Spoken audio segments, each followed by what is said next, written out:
তং পরং ধীমহি, এর ভিতরে কোনো কিছু বাদ দেওয়ার নাই। যা ছিল আটি ছাবড়া সব বাদ দিয়ে দেওয়া হলো। নিগম কল্প তরুং গলিতং ফলং। আমরা ধ্যান দেব প্রমাণ অমলম, অমল পুরাণ মানে মল শূন্য। শ্রীনাথ চক্রবর্তী পাদ তার চৈতন্য মঞ্জুষা গ্রন্থে বললেন, চৈতন্য মহাপ্রভু শেষ কৃপা ভাজন শ্রীমদ ভাগবতম প্রমাণ অমলম প্রেমা প্রমুখ মহান। সেখানে শুধু প্রেমই দান করেছেন, ভক্তি দান করেছেন। শ্রীমদ ভাগবতে কোন আঠি নেই, ছাবড়া নেই, মল শূন্য। মল আগে থেকেই বাদ দিয়ে দিয়েছেন শ্রীনারদ। কোনো কিছু বাদ দেওয়ার নেই। কেউ যদি বাদ দিয়ে দিতে চায় তাহলে সে ভাগবতের থেকে বড় গুরু হয়ে গেছে, ভাগবতের থেকে সে বেশি বোঝে। শাস্ত্রের কথা বলে শাস্ত্রকে সে উল্লঙ্ঘন করে। প্রমাণ অমলম পরিষ্কার বলছেন মল শূন্য। নিগম কল্প তরুর গলিতং ফলং সুখম খাতমৃত দেব সঞ্জিতম। সবটাই পেয়, সবটাই গ্রহণীয়। তাহলে আমি কি করে বলে ফেললাম যে কপিল সংবাদটি সত্য যুগের কথা? কপিল দেব ভাগবতেই যা কিছু চয়ন হয়েছে, এটি বেদব্যাস মুনি, ভক্তি ধর্মের প্রধান আচার্য শ্রী নারদ এবং গণেশ, এই তিনজন বসে এই গ্রন্থ তৈরি হয়েছে। গণেশ বলেছেন গণেশ লিখেছে।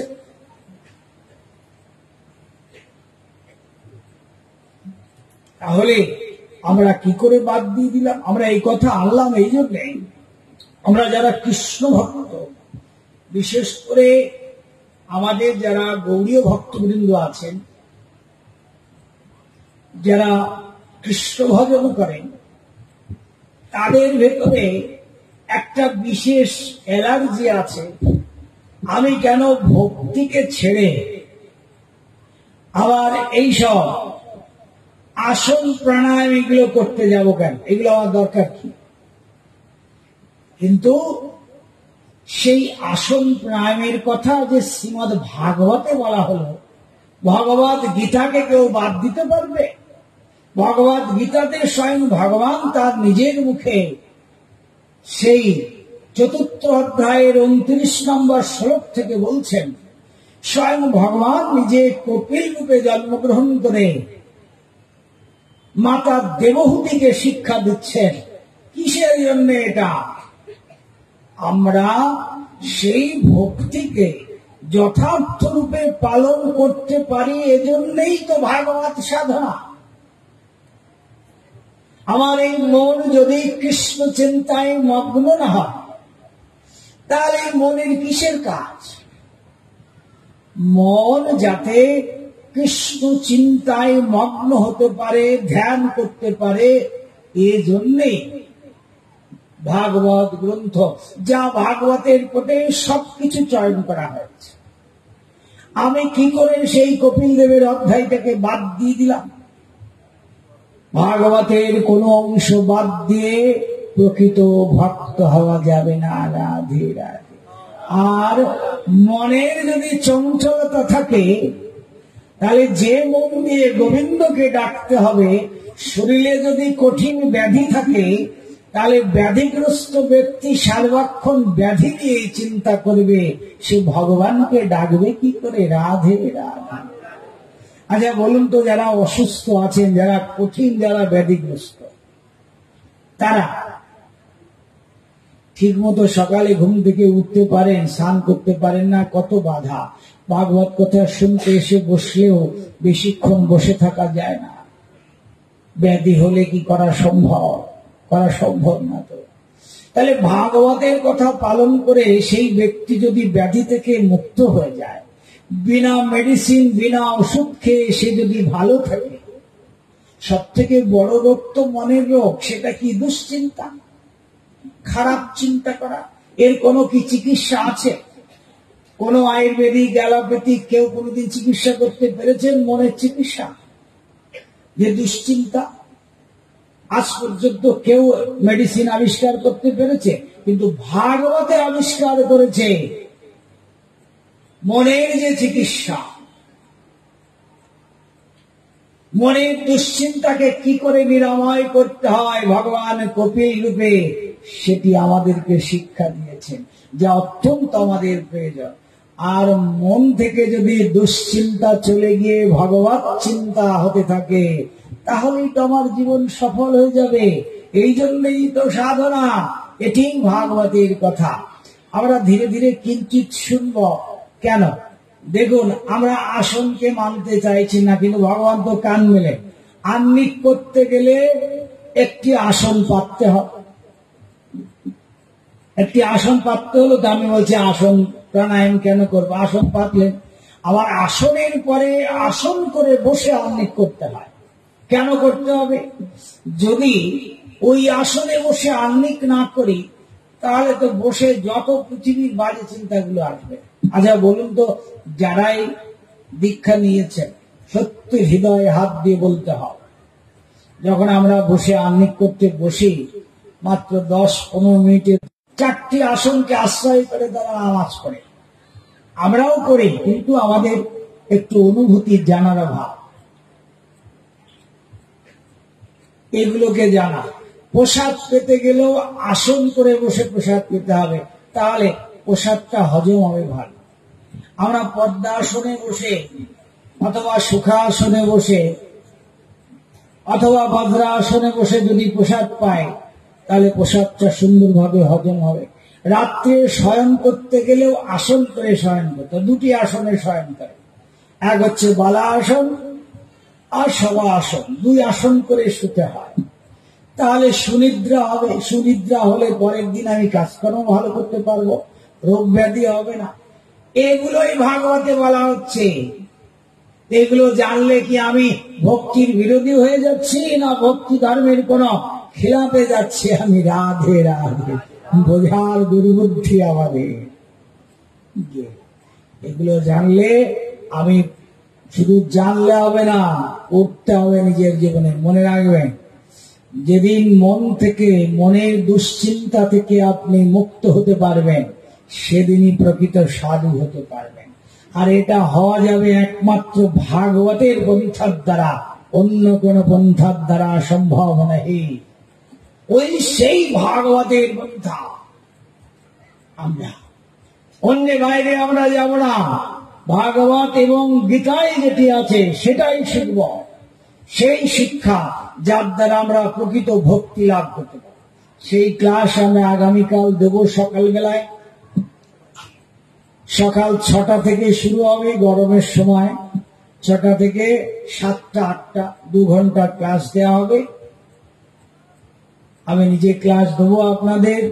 যারা আসতে চান মনে রাখবেন, যে ক্লাস স্বয়ং ভগবান অর্জুনকে দিয়েছিলেন, স্বয়ং ভগবান, সেই ভগবান পুনরায় কপিল রূপে জন্মগ্রহণ করে ভাগবতে তার নিজের মাতাকে শিখিয়েছিলেন। কত বড় গুরুত্বপূর্ণ সেই ক্লাস। ওই ক্লাস আমরা পাব, যার দ্বারা কৃষ্ণচরণে আমাদের প্রকৃত ভক্তি লাভ হবে।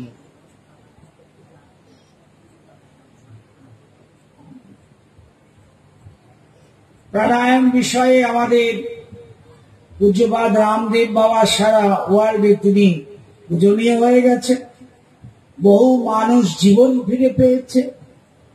কিন্তু এই প্রাণায়ামগুলো যে আমাদের ভাগবতে আগে থেকেই বলা রয়েছে, ভগবত গীতাতে, কিন্তু এই আসন প্রাণায়ামগুলো যদি ভাগবতের আনুগত্যে চলে আসে, অর্থাৎ উদ্দেশ্য ওই ভক্তি লাভ, ভগবত চরণে একাগ্রত লাভ করা, নিত্য সেবা লাভ করা, তাহলে এটা সর্বোত্তম হয়ে যায়। প্রাণায়ামের মুখ্য উদ্দেশ্য হলো আমাদের শ্বাস প্রশ্বাসকে ফিল্টার করা, ফিল্টার হয়ে যাবে। অর্থাৎ আমরা যতক্ষণ সারাদিনে শ্বাস প্রশ্বাস নিয়ে থাকি আবার ছেড়ে থাকি, এটা যতদিন স্বাভাবিকভাবেই দেখি আমরা শ্বাস নিচ্ছি আবার ফেলছি, শ্বাস নিঃশ্বাস যে দিচ্ছি ফেলছি, এই যে নেওয়া এবং ফেলা, এটাই ভস্ত্রিকা প্রাণায়াম। একটু জোর করে ফেললে নেব এবং ফেলবো, সেটা ভস্ত্রিকা প্রাণায়াম হয়ে যাবে একটু জোর করে। কিন্তু সারাদিনে আমরা যতটা শ্বাস প্রশ্বাস ফেলে থাকি, এটা আমাদের জন্য যথেষ্ট নয়, এজন্য মনের রোগ। শ্বাস প্রশ্বাস আমাদেরকে আরো বেশি ফেলতে হবে। তার জন্য যে সমস্ত রেচক, পূরক, কুম্ভক যে ভগবত গীতাতে বলা হলো, ভাগবতে আরো বিস্তার করলেন, যেটি কপালভাতি প্রাণায়াম, ভস্ত্রিকা প্রাণায়াম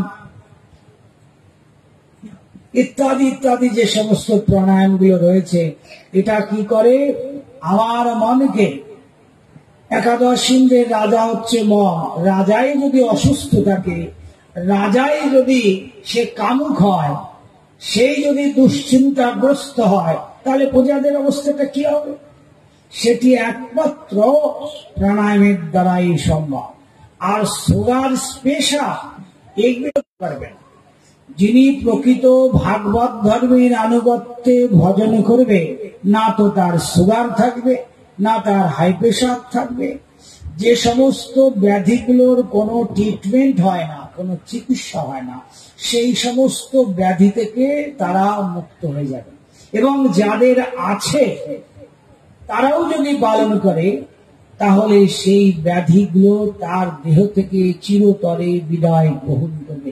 এটা কোনো গল্প নয়, এটা ভাগবতের কথা। আমার গুরু মহারাজ জমিদারের সন্তান ছিলেন, আর তিনি এই আদর্শ পালন করেছিলেন বলে মৃত্যুর আগের দিন পর্যন্ত তিনি সুস্থ ছিলেন। শাস্ত্রে আছে 80 বছর পর্যন্ত একাদশী করার বিধি। আমার গুরু মহারাজের বয়স যখন 84 বছর, তখনও তিনি নির্জলা একাদশী করেছেন। কিন্তু একাদশী করতেন নির্জলা। কখনো কখনো ভীষণ গরম হলে জল, নাইলে বেশিরভাগই নির্জলা। এটা শুনলেই তো আমরা চমকে যাই, আশ্চর্য হয়ে যায়। এই প্রসঙ্গ আমরা কিঞ্চিত শুনব, কেন রাজা মহারাজার সন্তানরা তারা এইভাবে নির্জলা একাদশী করেছে। আমি কিন্তু কলিযুগের ধর্মের কথা বলছি, সত্যকেতা দাপরের ধর্মের কথা বলছি না। সেখানে তো হাজার হাজার বছর ধরে না খেয়ে তপস্যার কথা আছে, সেই কথা বলছি না। রূপ সনাতন সর্বস্বামী আদি যে কলিযুগের ধর্মকে শিক্ষা দিয়েছিলেন, তারা যেভাবে ভগবানের তপস্যা করেছিলেন, সেই ভাবধারার দিকে আমরা চলব।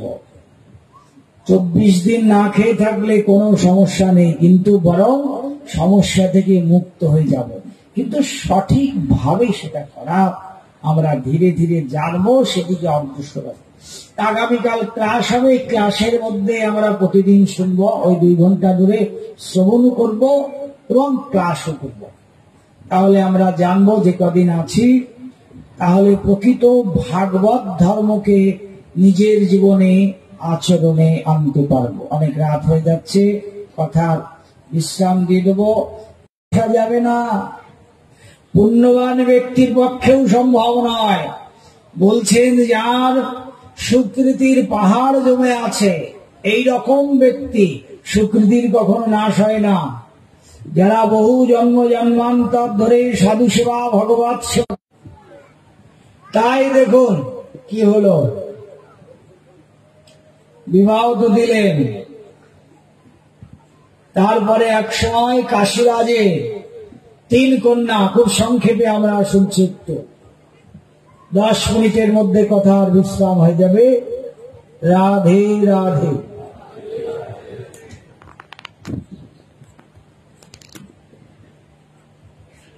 কাশীরাজের 3 কন্যা, অম্বা হয়ে যাওয়াটাই স্বাভাবিক। রাধে রাধে, খারাপ ভাবে নেবেন। তাই এই 3 কন্যার ভেতরে অম্বার পানি গ্রহণ করবে, অর্থাৎ সেই কন্যা তার সেই রাজার গলে মালা প্রদান করবে। বেশ করেছে, সবাইকে নিমন্ত্রণ করেছে, কিন্তু হস্তিনাকে নিমন্ত্রণ করেনি। ভীষ্মের সঙ্গে তার একটা দ্বন্দ্ব ছিল। কিন্তু বিনা নিমন্ত্রণে সেই কাশীরাজের এই বীর্য শুল্কায় এই সভাতে হাজির হয়ে গেলেন গঙ্গাপুত্র ভীষ্মদেব। আর হাজির হতে এই সমস্ত রাজাগণ অট্টহাসি হেঁটে উঠলেন, দেখো দেখো ব্রহ্মচর্য বুঝি গেছে। কেননা ভীষ্ম তো প্রতিজ্ঞা করেছে আমি জীবনে বিবাহ করব না। ওই সভায় কাশীরাজের ওই কন্যাগণের সভায় আসা মানেই তো বিয়ে করার বাসনা নিয়েই তো আসা। তার বিশ্বকে দেখে সকলেই অট্টহাসি হেসে বলছেন, দেখো দেখো ব্রহ্মচর্য এখন গেছে। কেননা এইরকম সভাতে বিনা নিমন্ত্রণে যাওয়াটাই স্বাভাবিক, তার জন্য কোনো অপমানিত নয়। আর উচিত শিক্ষা দেওয়াও দরকার। গঙ্গাপুত্র ভীষ্ম দেখলেন উচিত শিক্ষা দিতে হবে। যেমনি রাজারা অট্টহাসি হাসলেন, আর তক্ষণই একটি ধনুর্বাণ দিয়ে সমস্ত রাজাদের মাথার মুকুট ফেলে দিলেন ভূমিতে। ভীষ্মের দিকে নজর তখন। ভীষ্ম বলছেন আমি এই 3 কন্যাকে হরণ করে নিয়ে যাচ্ছি, যদি কারোর ক্ষমতা থাকে, আমার সঙ্গে যুদ্ধ করার সাহস থাকে, তাহলে আমার সঙ্গে যুদ্ধ করা। জোরপূর্বক 3 কন্যাকে রথে তুলে, অম্বা তো কোনোভাবেই রাজি হবেন না, তারপরেও হাত ধরে ভীষ্মদেব তুললেন অম্বাকে। 2 কন্যা তো উঠেই বললেন ভীষ্ম এখানে হাজির হয়েছে, বিশ্বের সামনে যুদ্ধ করবার সাহস কার আছে? তারপরেও যে সমস্ত রাজন্যবর্গ সাহস করেছিলেন, সকলের মুন্ডগুলো সব চলে গেল ভীষ্মের হাতে। হরণ করে নিয়ে চলে আসলেন 3 কন্যাকে। সেই কন্যাদের সঙ্গে বিবাহ দিতে গেলেন, যেমনি 1 কন্যা রাজি হলেন না অম্বা। অম্বিকার অম্বালিকা রাজি হলেন, বিচিত্র বীর্যের সঙ্গে বিবাহ দিলেন ভাইয়ের সঙ্গে। অম্বা বললেন আমি বিবাহ করব না, আমার উপযুক্ত স্বামী বিচিত্র বীর্য নয়, আমি বিবাহ করলো আপনাকেই বিবাহ করব। গঙ্গাপুত্র ভীষ্মকে আমার স্বামী রূপে চায়। রাধে রাধে। অনেক সেবা করলেন সত্যবতীকে, তুলে নিয়ে এসছেন, তো এখন তার ফিরে যেতে পারবে না, হস্তিনাতেই আছে। তখন সত্যবতী বলছেন অম্বা তুমি এত করে আমায় সেবা করছো, তোমার বাসনা কি বলো? বলছে মাতা আমার বাসনা তো একটাই, আপনি তো মাতা, আপনি আজ্ঞা দিলেই তো বিশ্বদেব আর প্রতিজ্ঞা রাখবে না। আপনি আজ্ঞা দিন, আমি গঙ্গাপুত্র ভীষ্মকে আমার প্রতিরূপে চাই, এটাই হচ্ছে আমার মনের বাসনা। সত্যবতী তখন বলছেন দেখো এইরকম ধার্মিক পুত্র দুর্লভ, আমার প্রতি তার যে শ্রদ্ধা যে ভক্তি, আমি কখনোই এই অন্যায় আদেশ পুত্রকে করতে পারবো না, তোমাকে বিবাহ করবার হলো না মায়ের কাছে। অবশেষে অম্বা কি করলেন, পরশুরামের আশ্রমে চলে আসলেন, এসে পরশুরামকে সেবা করতে শুরু করলেন। কারণ জানে গঙ্গাপুত্র ভীষ্মদেব হচ্ছে গুরুদেবের একমাত্র প্রধান শিষ্য, এবং গুরু বলতে অজ্ঞান, গুরু ভক্তির যার মহিমা শেষ করা যাবে না গঙ্গাপুত্র ভীষ্মের। তাই ভাবলেন গুরু আজ্ঞাকে তো উল্লঙ্ঘন করেন না গঙ্গাপুত্র, তাই যদি গুরুদেবের সেবা করি, গুরুদেবকে যদি প্রসন্ন করতে পারি, তাহলে অবশ্যই আমি গঙ্গাপুত্র ভীষ্মকে আমার স্বামী রূপে লাভ করতে পারবো। এই বাসনা নিয়ে সেবা শুরু করে দিলেন। অনেক দিন হলো, পরশুরাম বলছেন আম্মা তুমি যে আমায় এত সেবা করছো, তোমার কি বাসনা বল? আম্মা বলছেন গুরুদেব বলতে চায় না, আমার দুঃখের কথা শুনবার মতো পৃথিবীতে কেউ নেই, আমি আপনার সেবা করেই জীবন ধন্য করি, বলতে চাই না, আমার আশা কেউ পূর্ণ করতে পারবেন। পরশুরাম যখন বলছেন, কি তোমার আশা? যা অসম্ভব, বলো দেখি শুনি তোমার কি আশা। আর আম্মা বলছেন, তাহলে প্রতিজ্ঞা করুন আমার আশা পূর্ণ করবেন। পরশুরাম বলছেন যে আমার সাধ্যের ভেতরে যদি হয় তাহলে অবশ্যই তোমার আশা পূর্ণ করব। বলো তোমার কি আশা। আপনার সর্বগুণান্বিত শিষ্য ওই গঙ্গাপুত্র ভীষ্মকেই আমার প্রতিরূপে চায়। শুনে পরশুরাম সঙ্গে সঙ্গে চমকে গিয়ে খানিকক্ষণ অবলোক নয়নে চেয়ে রেখেন অম্বার। অম্বা তাকে বলছে, কি হলো গুরুদেব, আপনি কথা বলছেন না কিছু? হ্যাঁ হ্যাঁ, বুঝেছি বুঝেছি বুঝেছি। আচ্ছা, দেখছি তোমার জন্য কি করা যায়। হস্তিনায় খবর গেল। গঙ্গাপুত্র ভীষ্মদেব আসলেন, সাষ্টাঙ্গ প্রণাম করে গুরুদেবকে যথাযোগ্য পাদ প্রক্ষালন করে গুরুদেবকে আরতি করলেন। অবশেষে চরণ তোলে বসে করজোড়ে বিনম্র চিত্তে বলছেন, হে গুরুদেব, আপনার আজ্ঞায় আমি আপনার কাছে এসে উপস্থিত হয়েছি। আপনি এখন যা আজ্ঞা করবেন তাই হবে। পরশুরাম বলছেন, ভীষ্ম, আমি তোমার কে? আপনি হলেন আমার গুরুদেব।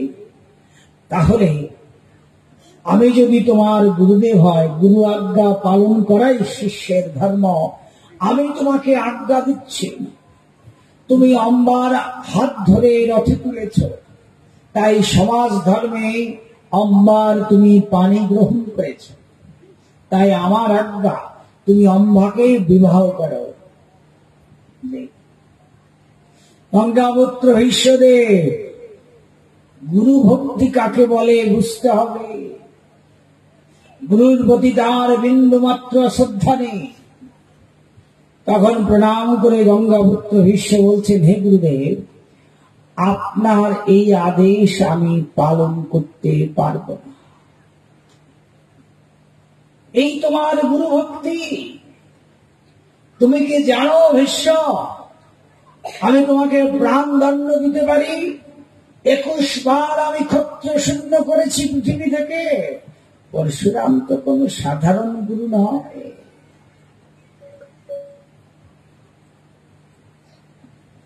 ভীষ্ম তখন আবার প্রণাম করে বলছেন, হে গুরুদেব, জানি আপনি এই শক্তি আপনার আছে, আর গুরুদেবের সাথে যুদ্ধ করব এই স্পর্ধা কখনো শিষ্যের হতে পারে? এই আমি আপনার চরণ তলে, কেননা যেদিন থেকে আপনি আমাকে দীক্ষা দিয়েছেন সেই দিন থেকেই আমার এই শরীর, আমার চিন্ময় শরীর যা কিছু আছে সব আপনার অধিকার। তাই আমি আপনার চরণে তো সঁপে দিয়েছি, আবার পুনরায় সঁপে দিলাম আপনার চরণে। আপনি আমাকে মেরেও ফেলতে পারেন অথবা বাঁচাতেও পারেন, এটা আপনার অধিকার। এই আপনার চরণে আমি আমার নিজেকে সম্পূর্ণরূপে সমর্পণ করে দিলাম। তাহলেও আমি আপনার ওই অন্যায় আদেশ পালন করতে পারবো না। আপনি আমাকে মেরেও ফেলতে পারেন অথবা বাঁচিয়েও রাখতে পারেন, এই অধিকার আপনার আছে। আপনি আমার গুরুদেব, যেদিন থেকে দীক্ষা দিয়েছেন সর্ব অধিকার আপনার। ধর্ম কি, এইখানে বুঝবার বিশেষ বিষয় রয়েছে। পরশুরাম তখন একটু ক্রোধান্বিত হয়ে বলছেন, দেখো গঙ্গাপুত্র ভীষ্ম, এইরকম কাপুরুষের মতো আমি তোমায় বধ করব না। গুরু আজ্ঞা উল্লঙ্ঘন করলে কি শাস্তি হতে পারে? আমার সঙ্গে তোমাকে যুদ্ধ করতে হবে। চলো সেই কুরুক্ষেত্রের ময়দানে তোমার সঙ্গে আমার যুদ্ধ হবে। আর যুদ্ধে যদি তুমি আমায় পরাজয় করতে পারো, তবেই আমি তোমার আজ্ঞা থেকে আমি তোমাকে মুক্ত করব। তথাস্তু গুরুদেব। দেখুন গুরু শিষ্যের লড়াই। গুরু ভক্তি কাকে বলে? আসলেন সেই কুরুক্ষেত্রের মাঠে, যেখানে সেই কৌরব এবং পাণ্ডবদের যুদ্ধ হয়েছিল। সেই ধর্মক্ষেত্রে কুরুক্ষেত্রে ময়দানে এসে উপনীত হলেন গুরু এবং শিষ্য। পাণ্ডবদের যুদ্ধের পূর্বে ওই মাঠে 18 দিন যুদ্ধ হয়েছিল, গুরু শিষ্যের যুদ্ধ। সেটি আর কেহ নয়, এই পরশুরাম আর গঙ্গাপুত্র ভীষ্মের ভিতরে যুদ্ধ হয়েছিল। উপনীত হলেন মাঠে, উপনীত হয়ে গঙ্গাপুত্র ভীষ্মদেব একটি বাণ দিয়ে গুরুদেবের পদধৌত করে দিলেন, কেননা যুদ্ধক্ষেত্রে বাণ দিয়েই সবকিছু হবে। আর একটি বাণ দিয়ে গুরুচরণে পুষ্পাঞ্জলি প্রদান করলেন। আর একটি বাণ প্রণত হয়ে গিয়ে বলছেন, হে গুরুদেব, আপনার আজ্ঞায় আমি এখন এই কুরুক্ষেত্রের মাঠে এসেছি, আপনি যা আজ্ঞা করবেন তাই হবে, কেননা গুরুদেবের সঙ্গে যুদ্ধ করবার স্পর্ধা অধিকার শিষ্যের নেই।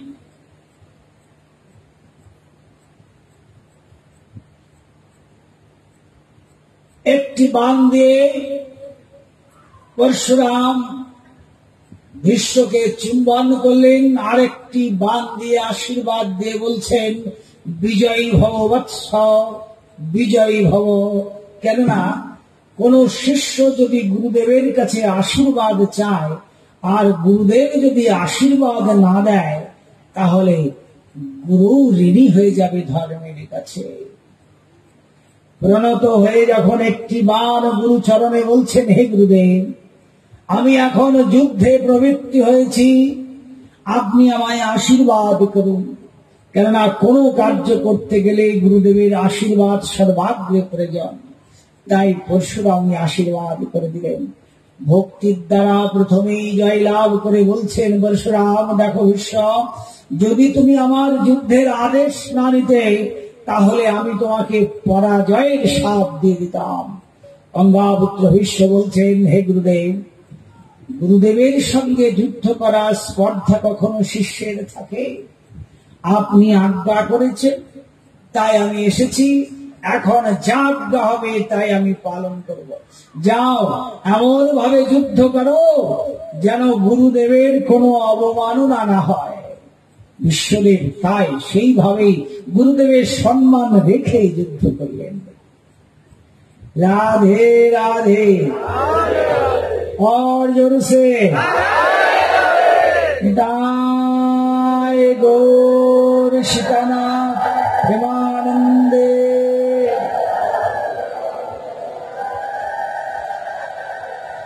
সবাই যারা আছেন, ভক্তবৃন্দ আছেন, তো অনেক ভোরে ভক্তবৃন্দ উঠে কৃষ্ণ সেবা করে, এই জন্য ঘুম পাওয়া স্বাভাবিক। যদি ঘুমটাকে একটু ছাড়িয়ে নিতে হবে, বাস আমরা কথা বিশ্রাম দিয়ে দেবো। আজকে বেশি আর নেব না, খুব সংক্ষেপে আমরা শুনছি। যেহেতু প্রথম দিন, গুরু ভক্তির একটু স্পর্শ করে, অথবা যুদ্ধ শুরু হলো, আর এদিকে অম্বা বলছেন, হে গুরুদেব, যে আপনার বিরোধী তাকে আপনি বিজয়ের আশীর্বাদ দিয়ে দিলেন। দেখুন, পরশুরাম বলছেন, দেখো অম্বা, তুমি বিশ্বের প্রেমে এমনই পাগল হয়েছ যে ধর্ম অধর্মের জ্ঞান শূন্য হয়েছ। তুমি শিষ্য যদি আশীর্বাদ চাই, তাকে যদি আশীর্বাদ না দিই, তাহলে ধর্মের কাছে আমি ঋণী হয়ে যাব। বিশ্ব তার ভক্তি, এখন তো যুদ্ধ হবে শুধু নিমিত্ত। যুদ্ধের পূর্বেই তো বিশ্ব জয়লাভ করে নিয়েছেন। পরশুরামের মতো এইরকম ভজনশীল সদ্গুরু যখন বলে দিয়েছেন বিজয়ী ভব বৎস, আর কি জয়লাভের কিছু বাকি থাকে? যুদ্ধ শুধু নিমিত্ত হলো। যুদ্ধ চলল, ভয়ঙ্কর যুদ্ধ, সে বলবার মতো নয়। আকাশ মার্গ থেকে দেবতাগণ সব দিচ্ছে, যুদ্ধে দর্শন করবার জন্য সব উপনীত হয়েছেন। গুরু শিষ্যের লড়াই কি ভয়ঙ্কর, দুজনেই প্রধান যুদ্ধ চলছে। অবশেষে বিশ্বে পরশুরামের সেই সর্বশ্রেষ্ঠ যে অস্ত্র পাশুকা, তাকে প্রয়োগ করলেন ভীষ্মের রূপে। কিন্তু সংহার অস্ত্র একমাত্র অসুরদের সংহারের জন্যই। কেননা শিব যখন দিয়েছিলেন পরশুরামকে বলেছিলেন, দেখো এই অস্ত্র কিন্তু যেখানে সেখানে প্রয়োগ করা যাবে, বিশেষ করে ভক্তদের তো নয়, অসুরদের প্রতি সংহারের জন্য তোমার এই অস্ত্র দেওয়া হবে। কিন্তু আজ পরশুরাম কি করলেন? বিশ্বের মতো এই মহান ভক্তের প্রতি সেই পাশুপাত ছাড়লেন বটে, কিন্তু দেখুন পাশুপাত কাকে সংহার করে? অভক্তকে। যাও বিশ্বকে নাশ করো, ক্রোধান্বিত হয়ে পরশুরাম ছাড়লেন। কিন্তু পাশুপাত এসে কি করলেন? বিশ্বকে বধ করা তো দূরের কথা, বিশ্বকে পরিক্রমা করতে আরম্ভ করলেন পাশুপাত। রাধে রাধে। আর বিশ্বকে বলছেন, হে বিশ্বদেব, আজকে আমার কত সৌভাগ্য, সর্বক্ষণ আমাকে প্রয়োগ করে ওই যারা পাপী অসুর তাদেরকে আমি স্পর্শ করি। তাদেরকে স্পর্শ করতে করতে আমার এই শরীর পাপ মুক্ত হয়ে পাপযুক্ত হয়ে আমি বড় কষ্ট পাচ্ছি। আমাকে তো কোনো বৈষ্ণবের কাছে পাঠায় না।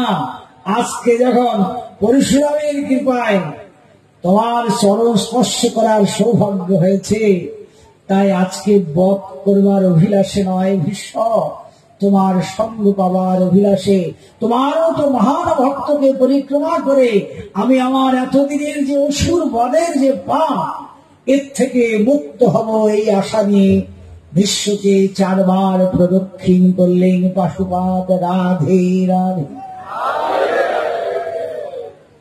আর 4 বার প্রদক্ষিণ করে করজোরে পাশুপাত বলছেন, দেখো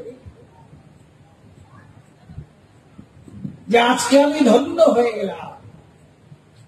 কিন্তু যুদ্ধক্ষেত্রে তো ভীষ্ম পাশুপাতকে সম্মান জানালেন, যেহেতু ভীষ্মের মহাদেবের দূত, সেই হিসাবে তাকে যথার্থ সম্মান দিয়ে যুদ্ধে নয় সম্মোহন বাণের দ্বারা তাকে সেবা করলেন।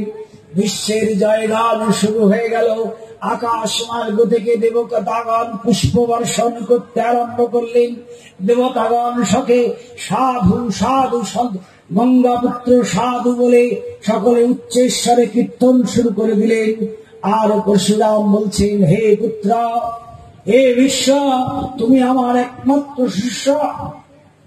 আমি অন্তর থেকে অত্যন্ত প্রসন্ন হয়েছি, আমি অত্যন্ত আনন্দ পাচ্ছি পুত্র।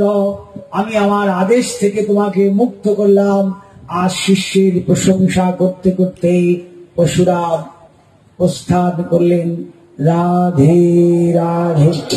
নিতাই গৌর সীতানাথ প্রেমানন্দে।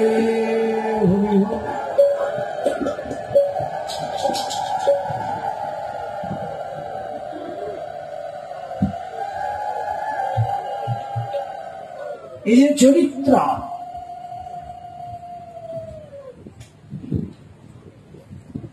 গুরুর প্রতি যে ভক্তি, মাতা পিতার প্রতি যে ভক্তি বিশ্বদেবের,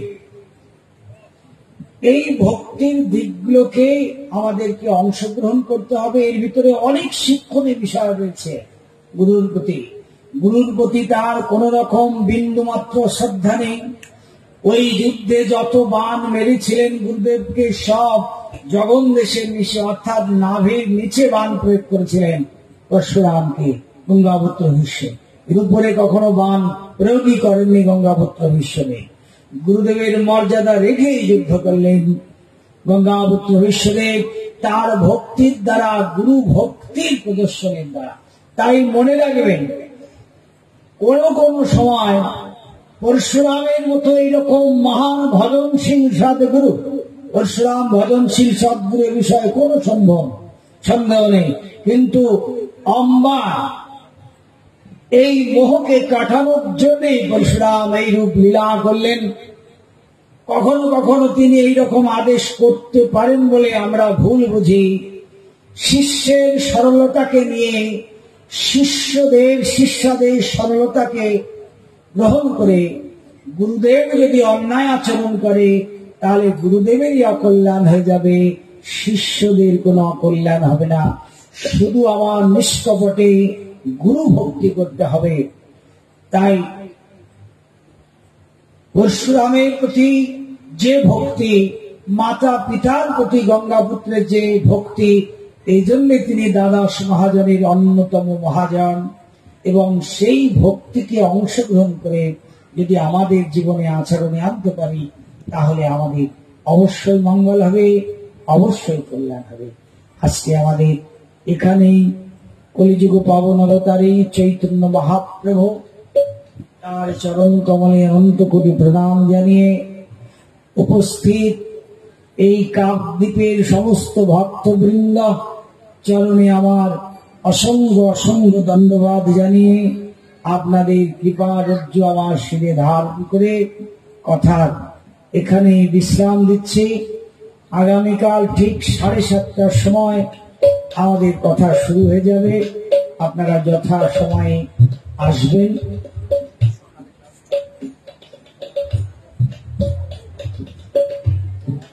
আর সকাল ঠিক 6:30টায় আমরা ভগবদ গীতা এবং ভাগবত অবলম্বনে ক্লাস দেব।